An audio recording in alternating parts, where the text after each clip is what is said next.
Sa marketing Kas, una-una gumagawa kami ng mga promotional namin, Mhm. nag-a-ads kami. Yun, Ads. Kads. Ano to? Ano, Facebook ads? Mga Yes, social Meta, media ads? Meta Oo, ads, Meta yes. ads. And Kas then yun, pagko-content ko, then yung sa marketing namin is email marketing.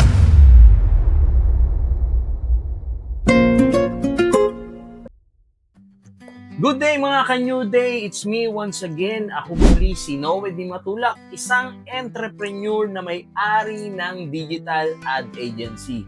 At today, meron nga tayong dinayo dito sa May Kawayan, Bulacan na isang printing o sports printing business na pag-aari ng ating isang kasosyo na si Ian Francisco.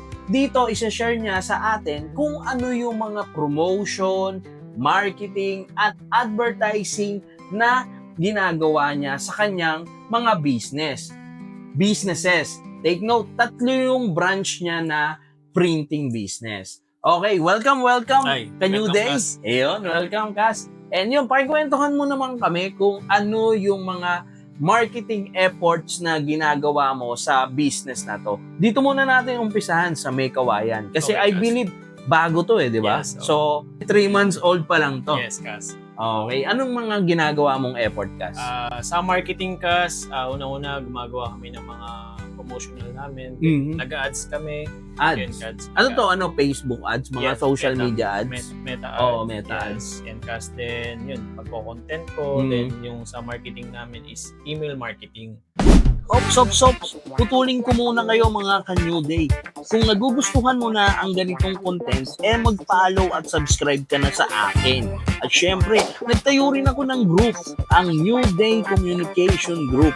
Dito ay matututo tayo at pwede ka rin mag-share ng iyong marketing strategies about promotion ng iyong business at ng iyong product. Kaya naman, sa iisang grupo, magtutulungan tayo para sa ating promotion. So, ano pang ginagawa mo? Mag-join ka na. Okay, balik na sa video. Email marketing. Yes, so, yes. dito, effective yung email marketing Yes, nyo. Kas. Ayan. So, ito guys So, dito sa Pilipinas, usually kasi ang email marketing is talagang pinapractice yan sa ibang bansa. Yes. Pero dito, effective yung Effective email pa rin naman, marketing. Kas. Nice. And then, so, naniniwala kayo sa Meta ads o social media ads. Yes. At gaano ka frequently niyo ginagawa? Once a month o ano? Actually, yung ads namin tuloy-tuloy siya. Kas, yan yung mga dyan kami nakakuha ng mga sales namin. So, yan. Then regarding naman sa email marketing namin, once a week. Once a week siya? Yes, nag-email kami sa mga companies, yan, yung mga procurement, yan. Then regarding sa content naman, content araw-araw din. Oh, so Yes. business content to. Yes, business content. Nice. So, yun yung mga efforts nila. How about dun sa ibang business mo o dun sa ibang branches naman? Yes, actually yung marketing na ginagawa namin na yun, Kas, yun talaga yung ginagawa ko dun sa kabila. Then in-apply lang namin. Dinuplicate mo lang Yes, siya. dinuplicate lang namin. Oh. Para kumbaga may proven na siya eh. Then yun yung ginagawa namin. Yes. How about naman on ground? Kumbaga dito sa mismong ground, may mga activation ba kayong ginagawa? Yun, Kas, yung ano naman namin, may isa kaming staff na nag-share ng group dito sa buong May Kawayan.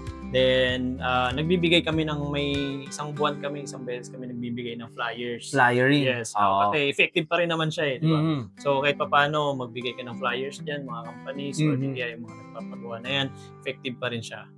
So, yun yung mga activities nyo? Yes. Dito Wow. sa May Kawayan. Kasi I believe, mga corporate yung tina-target nyo rin, di ba? Kas. O dahil ang pagpapagawa dito, mostly talagang isang bulky na, isang Yes. group, di ba? Group. So yun yung mga marketing efforts nyo. And from your mga unang branches, dinuduplicate mo dito ngayon Yes. sa Ginagawa ko lang kung ano yung meron doon na marketing namin. And so far, kumusta naman yung mga results niya? Okay naman, Kas. Kumbaga, nung time na ginagawa namin yun, lumalaki yung sales namin.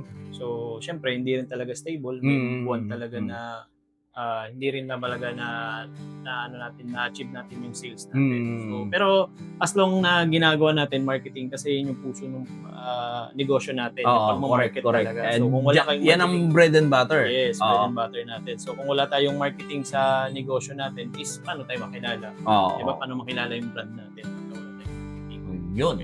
So yung mga ka-New Day, so kung kayo ay nagpaplano ng mga ganitong business, printing business, or kayo mismo ay meron na, yun yung mga marketing efforts na pwede nyong i-apply din sa inyong businesses. Yes. Ayun, maraming salamat, Cass. Ayun, meron silang on-ground activation like flyering at meron silang digital at naniniwala sila sa social media advertising at syempre sa business content. Yes. Now, which is, eto talaga ngayon ang battlefield eh.